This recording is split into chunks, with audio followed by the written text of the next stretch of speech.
trademark. Folks, I'm Dave. And I'm Sean. Oh, I must be drinking already. I'm seeing in triplicate. Yeah.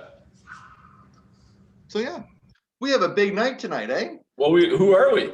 We're Dave and Sean. This is Barstools and Bandtalk. And we're really excited about tonight's guest because there's a lot of history, a lot of lineage here in Nova Scotia. Now he's in Ontario. We're going to talk about that a little bit.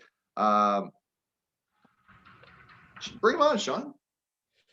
So a lot of people will recognize this gentleman from Bigs for Breakfast. He's been in the industry for a long time, and when you hear him and when you see him and hear his voice, you're gonna know immediately who he is. This man's been supportive of this little old show from the get-go, and as recently as yesterday posted a very nice plug that he did for us on his show up in Ontario. So without further ado, we would like to bring on the awesome John Biggs. Yep, and he'll be right there.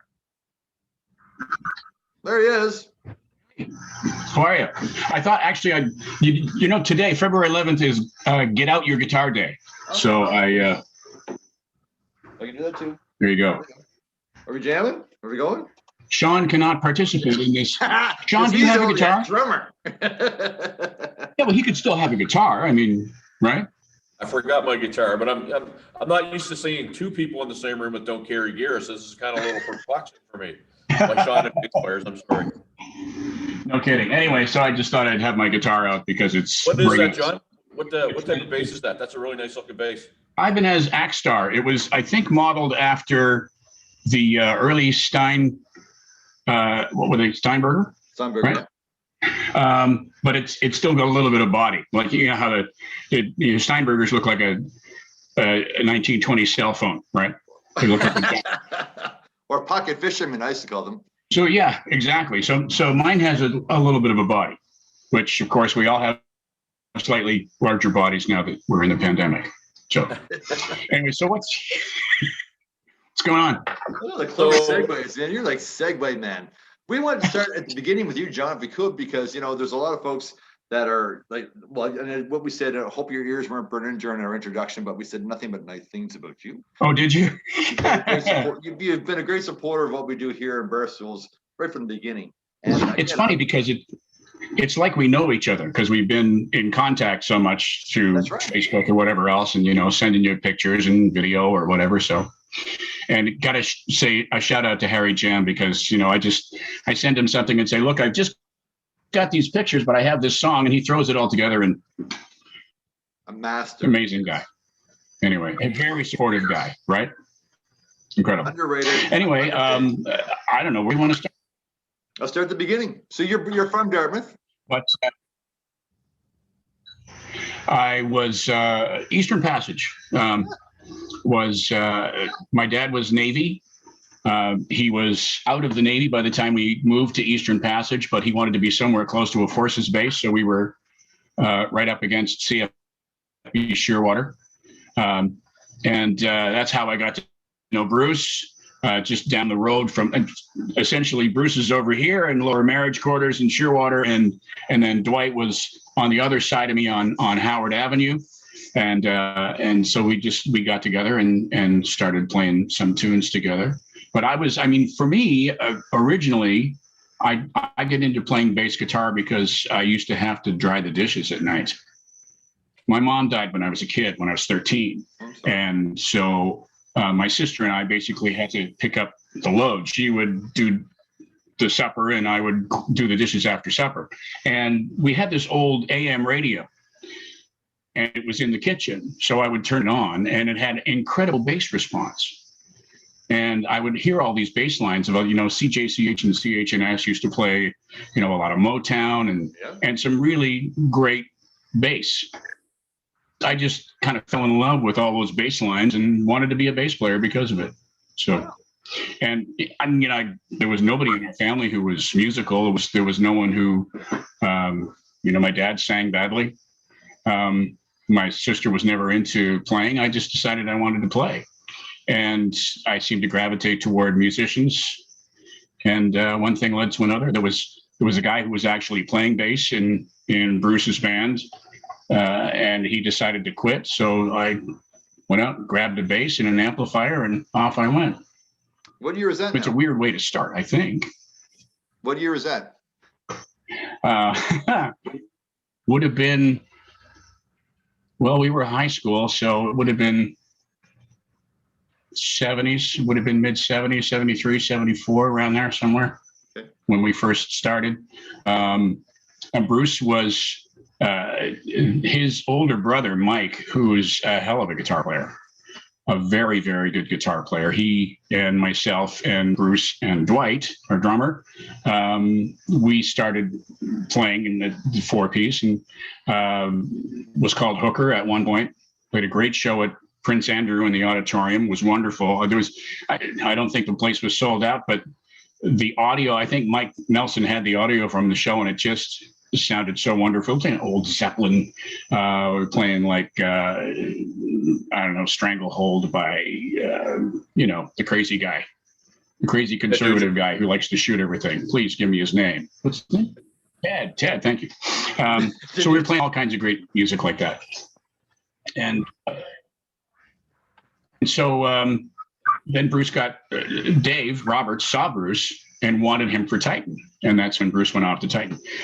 Myself and Mike and Dwight stayed together and started a band called Speed.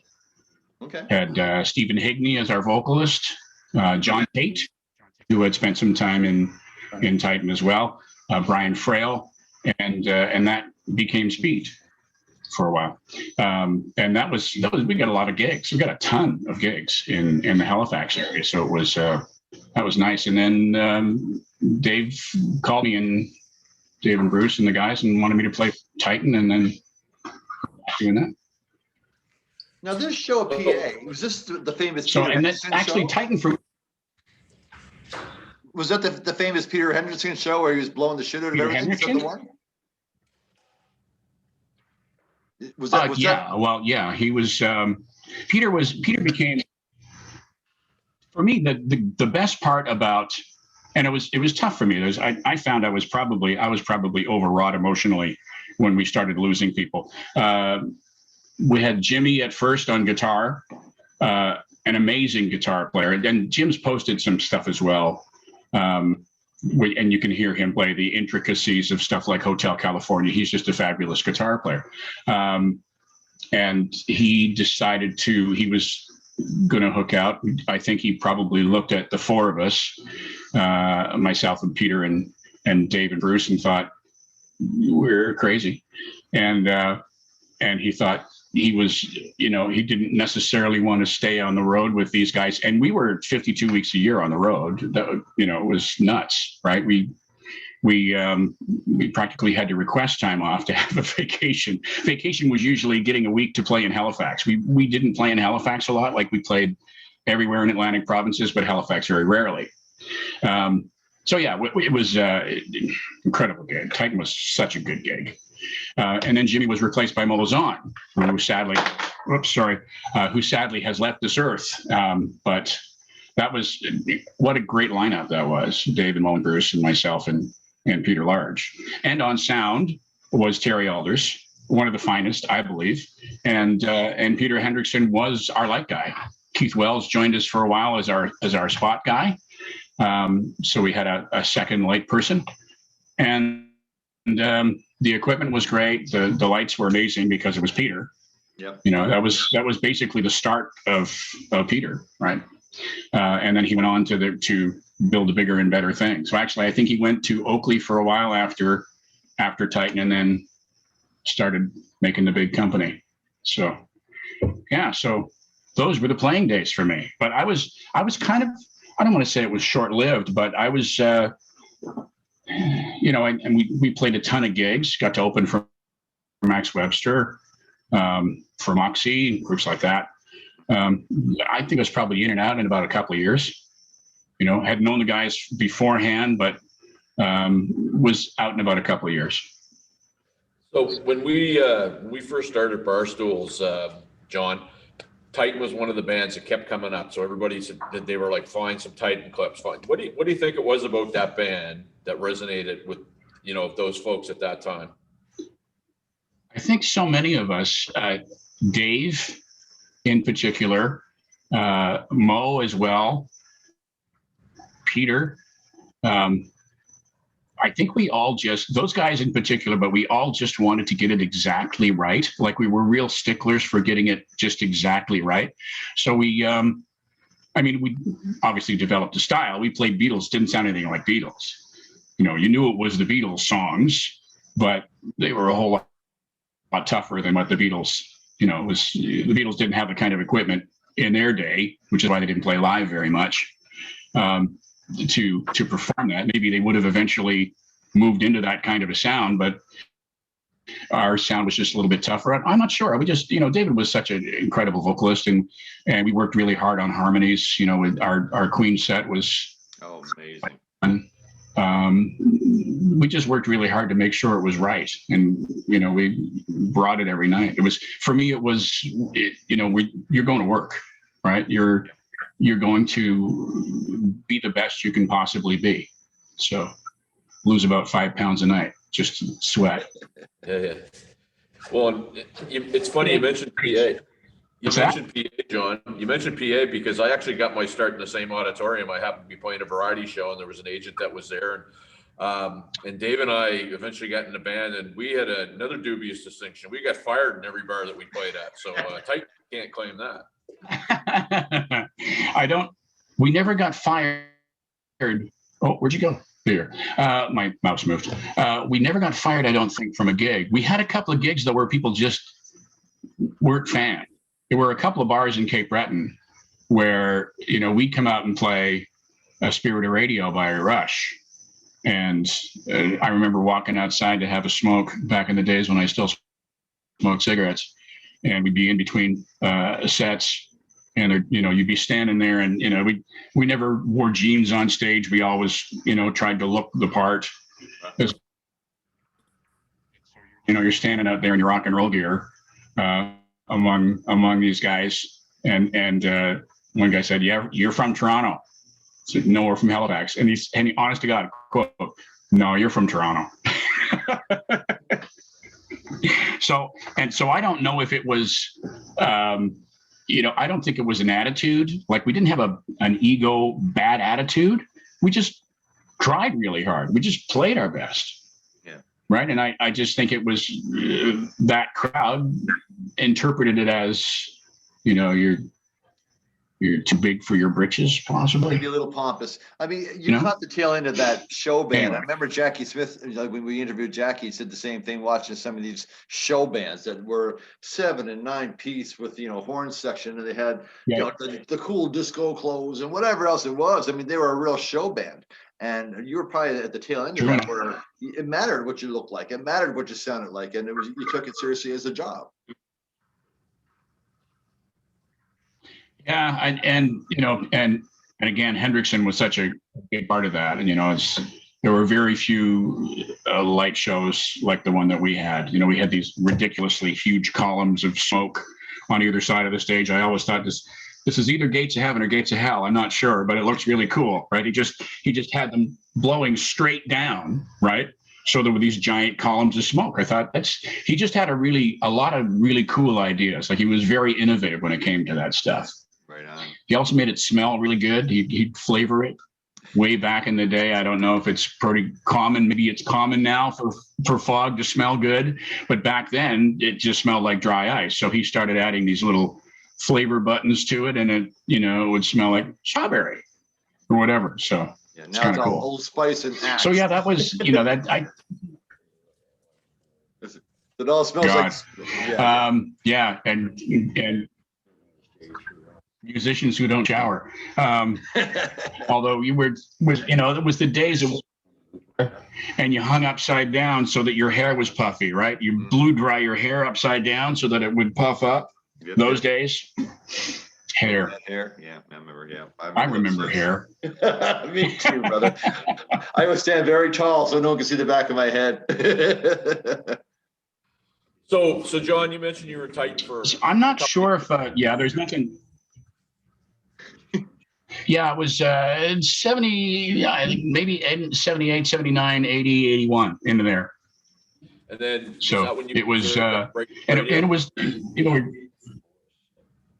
no, actually, it was radio was radio was about a couple years later. The whole thing about radio, because there was nothing else I wanted to do besides playing a band. There was for me, I think it was just I was just not emotionally ready to continue. So, I mean, thank goodness, those guys they got Ron, they were fine, and Dana, and they were fine.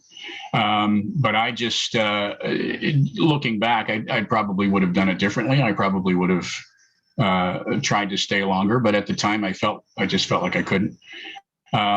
So it was we were actually the whole radio thing came up because I was on the microphone in Dwight's parents' basement. And his mom, one of the funniest things, his mom used to flick the light switch when Dwight would get a phone call. We'd be down there practicing. And of course, some of our amps were sometimes plugged into a socket in the wall that was connected to the light switch. So the amps would go boom, boom, boom, boom, and she flicked the light. Great for your speakers. So, but, and then Dwight would be, he'd be told that he'd get a phone call, but she would come down sometimes and I was on the microphone and she basically said, "You have a nice voice. You should be a radio announcer." And at the time I thought, radio announcers aren't even cool. Why would I'm a musician. Why would I want to be a radio announcer? And it was funny because back in those days when I would go see a show, the radio announcer would get up on stage and say, "Hi, I'm so-and-so from the radio," and people would boo them. They would boo the radio. So I thought, well, when I get cheered for in the band, I don't want to take a job where I'm going to have people boo me. So it was just funny. It was an era where, I don't know, people just didn't, the radio announcer was in the way, get him out of the way, let the band start, sort of thing. I guess that was what that was all about. So, a year or 2 years went by and I just decided that, well, nothing else happened and I'd better grab a gig, and went to radio school at NSIT. And they had actually, I was the last student to get through. They closed it down around me. They took the money out of radio and put it into computers. And they started, that would have been 82 into 83. Right. My first radio gig was November 83 in St. John's, Newfoundland. And I had two offers. I was just going to say, John, I actually took the Alex J. Wallings broadcasting course back in 85 or 86. Did you really? Never thinking I'd do anything in what I'm doing now, but it's one of those things where some of the things that I did learn, and I'm still friends with Alex J. He's still, a great guy. But did you think that some of the stuff that you would learn? He's hanging on, eh? He's.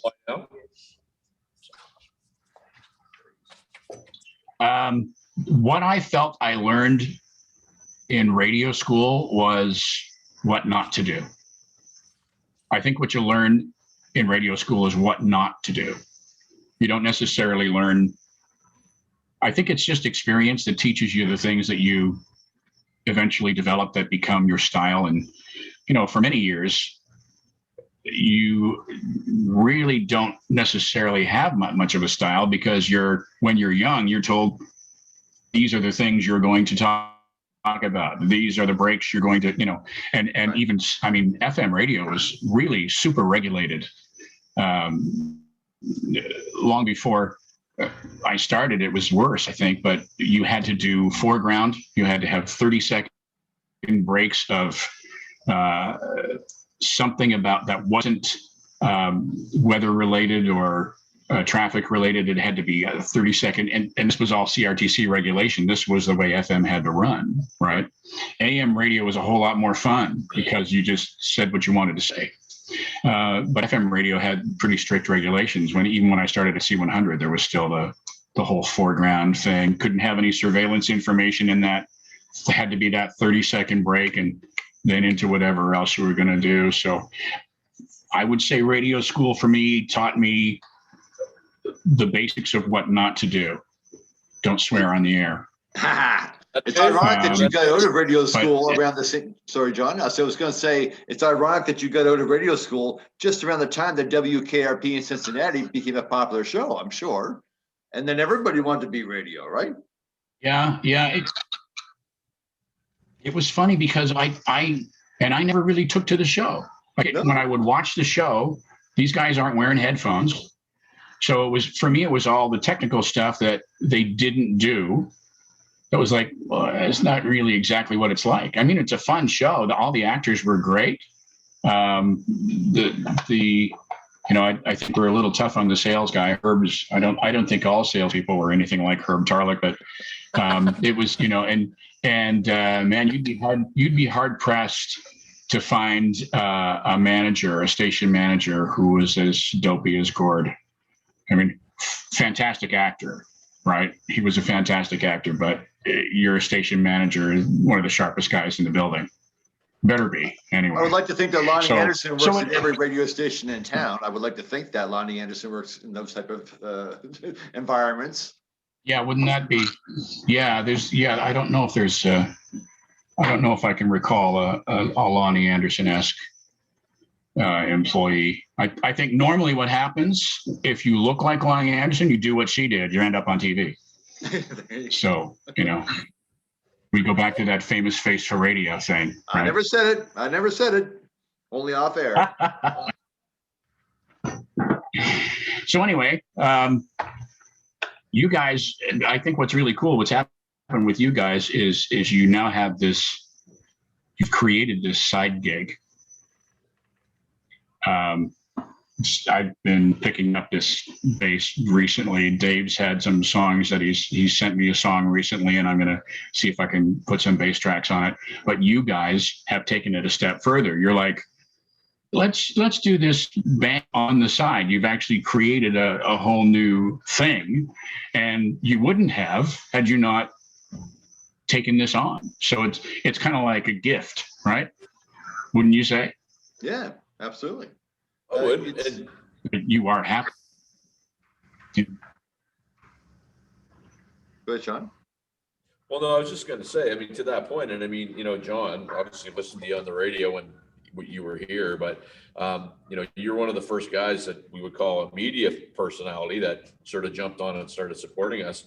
And, the interesting thing is when you get somebody that has done it for a while and they're getting what we're doing, Dave and I kind of go, okay, well, there's a little bit of a responsibility to do it the right way and, and not make fools of ourselves and continue to have the respect of people in the industry that feel that way. So I didn't get a chance to say thanks very much for all the support you've been giving when you came on. But for me, I mean, I grew up listening to you, man, and that's not to make you sound old, but I did. So I think that it's great that you have that viewpoint.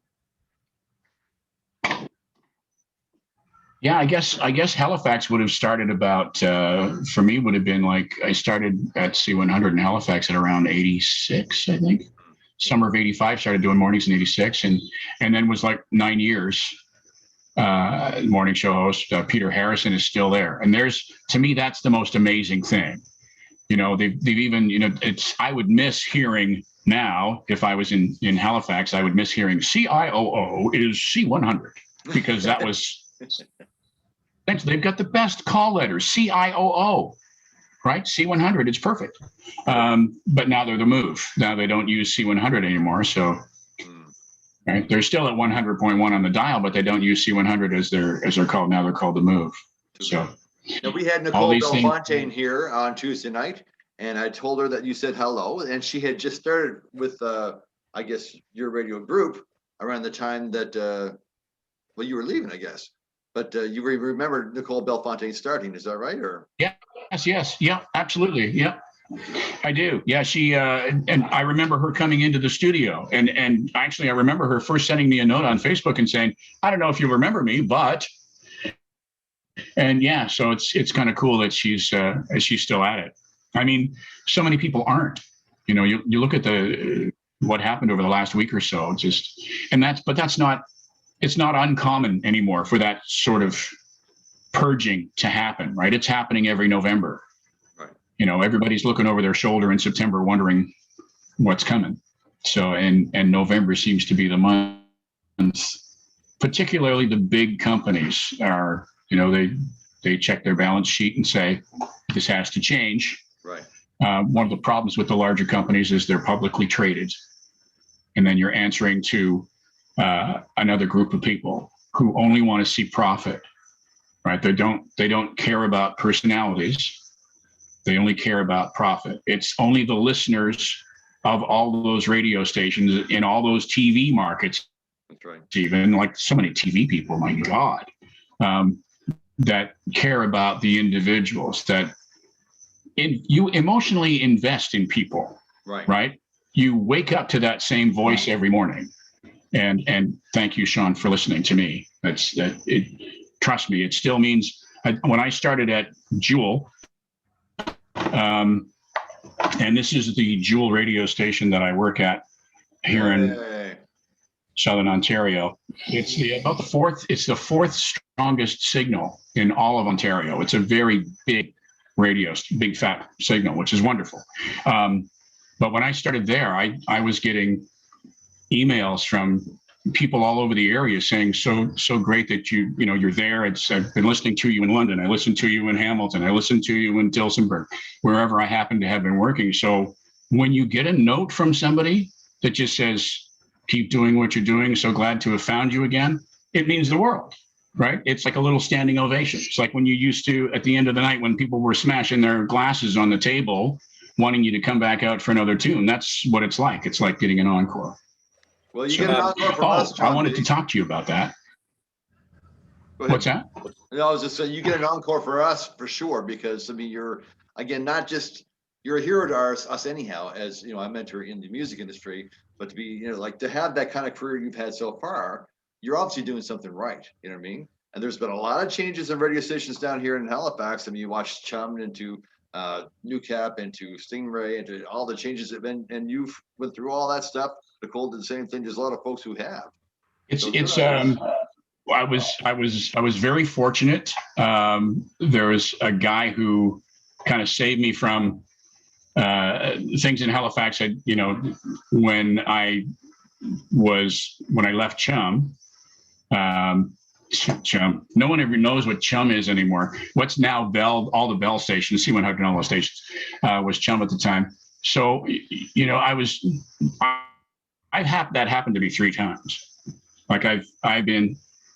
They don't call it laid off. I'm not sure what they call it, but we'll just call it laid off. I've had that happen to me 3 times, and each time, I always remember something that a very good radio friend of mine who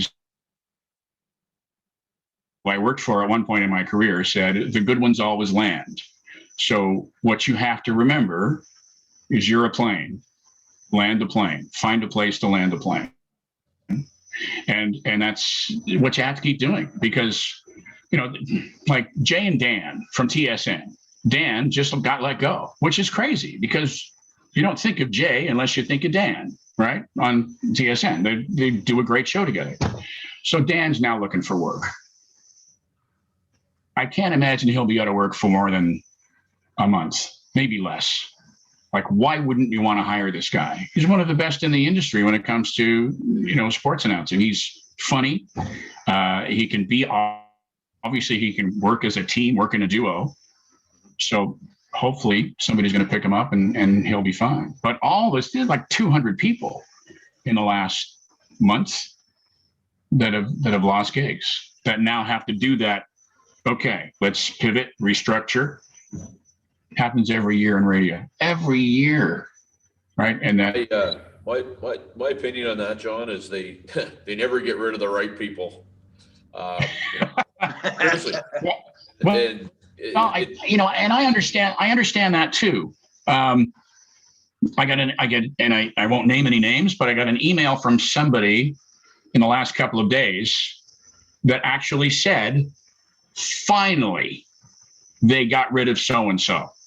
Should have got rid of that person 10 years ago, finally. And I wrote back and said, probably nobody left to get rid of. So that yeah, fair enough. So might be the last person on that list.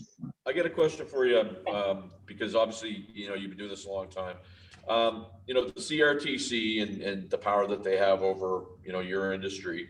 What I'd love to hear your points of view, because obviously there's a Canadian content that needs to be played, and it's a good thing for Canadian artists. But what's your point of view on the CRTC, and you know how much power they wield, and you know, not only radio but pretty much everything that has to do with anything. I honestly wish that they were a little stronger on. There's a couple of big corporations in this country now that own an awful lot of property. Right. And I think what needs to happen is, and I don't believe the CRTC will do this, but with the number of people that are losing positions in the industry, I would love there to be a body to step up and say, you need to divest yourself of 8 or 10 of these signals and give them back, sell them to smaller operators who are willing to stay in the community and speak with the community, because there's an awful lot of stations that are just doing repeaters now, right? There are repeater morning shows. How do you do a repeater morning show? Like, don't you have to have your morning show in the market? But there's 2 or 3 radio stations across the country that actually have a repeater morning show from a different market, and they'll just do, you know, maybe time and temperature for each market. They'll, you know, divide it up and throw it in that way. But to me, it's where's the community presence? So that's what I'd like to see. I would like to see the CRTC come down a little harder on that. As far as HandCon is concerned, I am probably in a very small minority in this country among radio announcers. I've been a music director, and I believe in Canadian content. There are formats like the oldies format. There's nothing to play, right? You're stuck playing Gordon Lightfoot and Andy Kim, right? Because there was there at the cutting edge when those rules came in. There's no other CanCon to play from back then. No one else, no Canadians were recording, so you don't have anything that you can bolster those. So it's really tough to play that kind of oldies format anymore, because you're just repeating, you're burning them too hard. But I think that when it comes to, say, a rock format, even easy listening, there's so much great Canadian stuff out there. I was disappointed when I saw people criticizing The Weeknd at the Super Bowl. First of all, I thought it was amazing. And second of all, here's a guy who's his parents immigrated from Ethiopia, and then they split up. So he was raised by his mother and his grandmother. In 2010, he's putting stuff on YouTube anonymously. Now he's won 3 Grammys. He was nominated for an Academy Award, and he's playing at the Super Bowl. And he started in his basement in Scarborough. How can you not love that? That's right. Right? How can you not love that he worked so hard to get to where he is? So that to me is, I think it's important to have that CanCon thing, because there are people who would break it. There are people who wouldn't play any CanCon. Yep. Right? You're right. You know, I've spoken to people who've said, in the country format, for instance, I know a guy, you know, in country radio, that you'll get a lot of people who record their stuff at home. They'll put together a CD and they'll drop it off at the radio station and say, can you please play a track from this or whatever?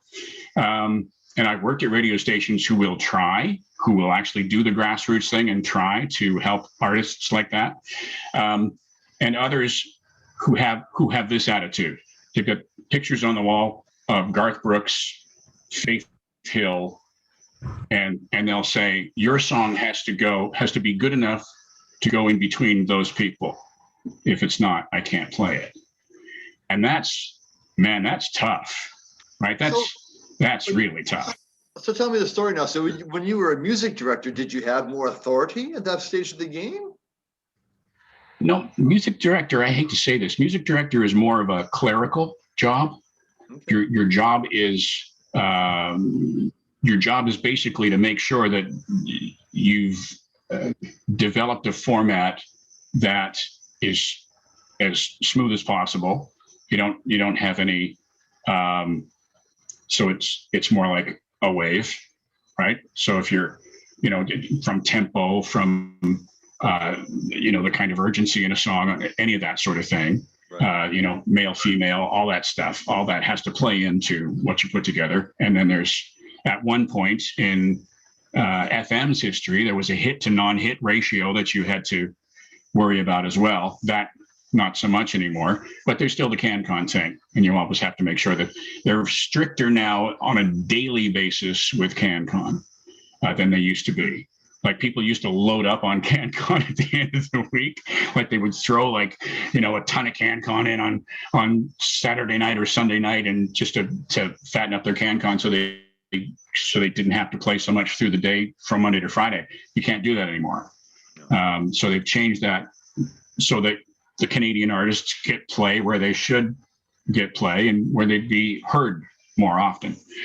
So there's all those things to consider, but it's, you get to take, you and the program together get to take meetings with artists but you don't necessarily have final say. If there's a song that you want to add, it's not necessarily up to you to add that song. That's more of a programming position. And it's not that I wouldn't be able to do the programming job. I just never aspired to be anything except on air.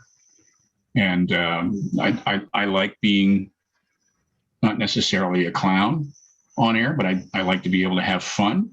Yeah. And that's the place to have fun is, you get to speak your piece a little bit, especially when you're responsible enough, right? You have to be responsible enough. You can't just go off on something because particularly now, we know what the world is like now. It's very, right? We're either on one side or the other now on so many issues. And, who knew that somebody would make masks a political thing, right? So it's one of those things where you have to be responsible about what comes out of your mouth, but if you're smart, you can still have a lot of fun with it. So that's what I love about on air. So in a lot of cases now, when you have to double up on stuff, and that's when I become a music director, is when I'm a music director and an announcer, or I'm a music director and an announcer and I work on a website. I've had places where I've had 4 or 5 jobs at the same time, and then time management becomes pretty popular. You have to learn how to be really good at time salary that way, Johnny. Now I hope you're getting 4 or 5 times the salary. Yeah, that's the problem, is that they look at the number that you're making and they say, here's how many jobs you should be doing for that number, right? So it's not necessarily a big number. It's just that they have to, if you're not doing enough, you're essentially red flagged. Right.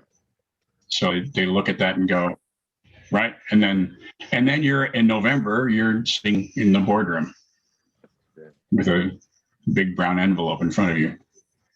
Listen, we want to be respectful of your time, Johnny. Anyway, go ahead. Well, I was just going to say, John, but be mindful of your time, and I'm about to get bounced off the free Wi-Fi here at the Mariner Center. So if I do get bounced off halfway through the next question, I did want to say, again, thanks so much for the support you've shown us, because it's, I said this before, it's always been neat for me since we started this to be able to talk to people that I grew up listening to, and it's even better when they're cool people. So I can say that about you for sure, man. Thank you very much. Thank you very much. I think you guys are just the best. I want to do this for Dave Roberts, though. Are either one of you Toronto fans, like Leaf fans? Are you hockey fans? I'm a Leaf fan. Does that count? Because Dave and I are not Toronto fans or Montreal fans. That's a little shout out for Dave Roberts right there. Yeah, I love. Because he and I were back and forth last night, pissed off about. Yeah. We were pissed off last night about Montreal losing that game to the Leafs, so we're hoping for the weekend that they come back and win the Saturday night game. they already get the And point. Bruce is a That's where Toronto we- fan. So, Yeah. Oh, yes. Yeah, we're very much aware of that. Well, Maurice is a big Toronto fan too. So yeah, there you go. But Johnny, to Sean's point, we thank you for your support because we're getting closer, I guess, to where we want to be, but we didn't have a concrete goal when we first started this, other than to be a joyful distraction of some really crappy shit that was going on, So we accomplished that goal, but now we're trying to go a little bit forward with that. But I mean, hearing your shout out the other day gives us a little bit more credibility, and I really appreciated that. Really truly did. And I know Sean did too. And I guess you're more than welcome. And it's funny. It was inspired by, I watched you guys sit through an interview. I'm not going to mention any names. And I thought, oh my God, this must be tough. And you I got a know who call I'm from talking Bruce about, Dixon right? today about the same interview, I think. It was, and I thought, oh my God, this must be, they're biting their tongues. And one of the things I took away from the conversation, and I wish I could have been in there to add it, is it doesn't matter where you make it.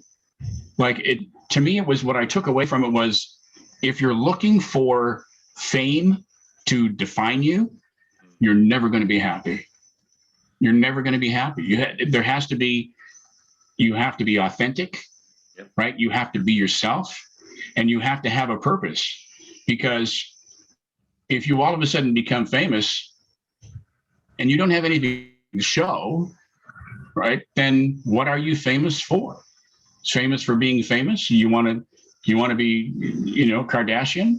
You want to have substance, right? And Wow. I always thought for me, when you look back through the eras of music where the big thing for us as musicians to do would be to do a showcase in Toronto, or play gigs in Montreal, or get all the way out to Vancouver, or maybe even do a showcase at like the Whiskey or something, right? Like if you were, right, it goes inside. But luckily with the internet, you don't have to go anywhere. You just have to be your best, right? You just have to be really good.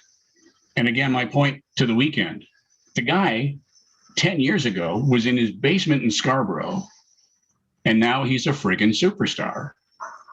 You just have to do it. You just have to show the world that you have it.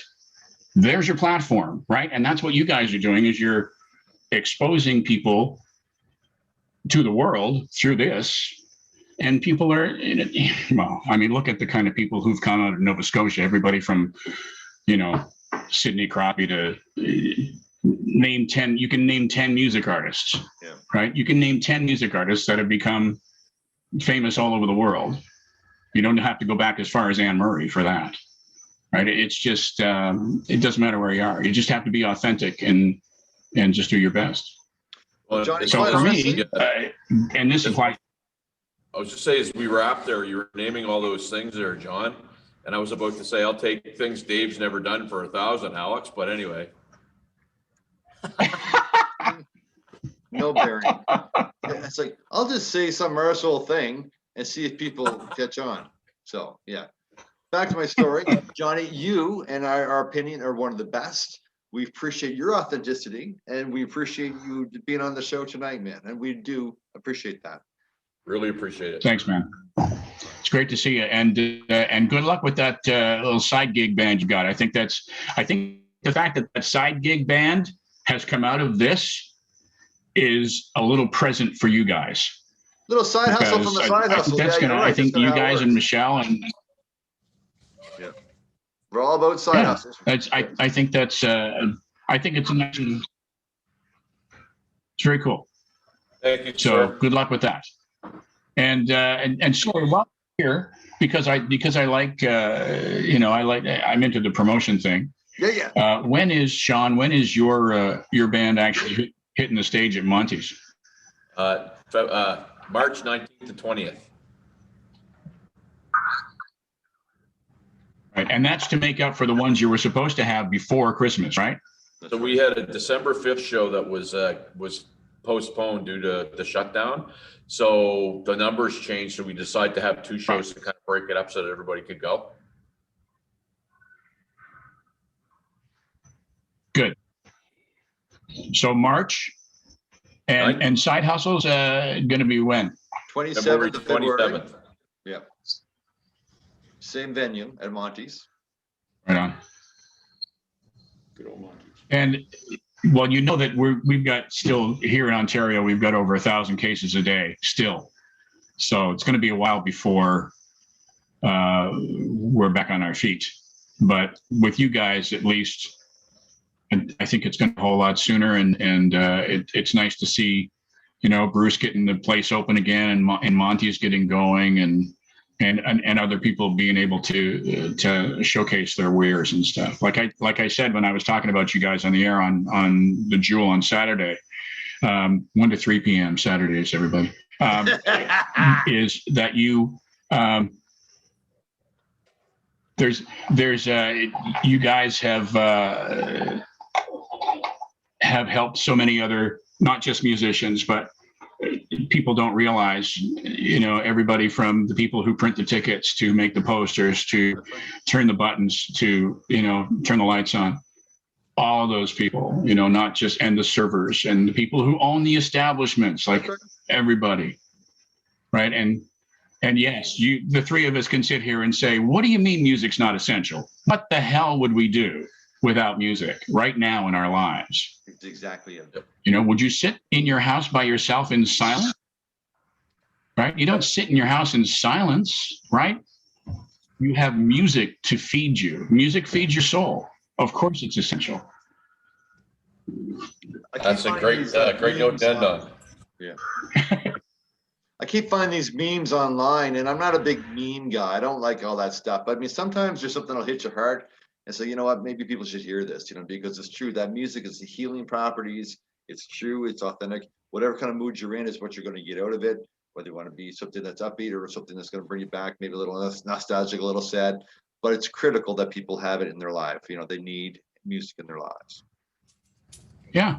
Well, and they've proven over and over again. I mean, science has proven that when you play music to a baby in the womb, the baby is more intelligent.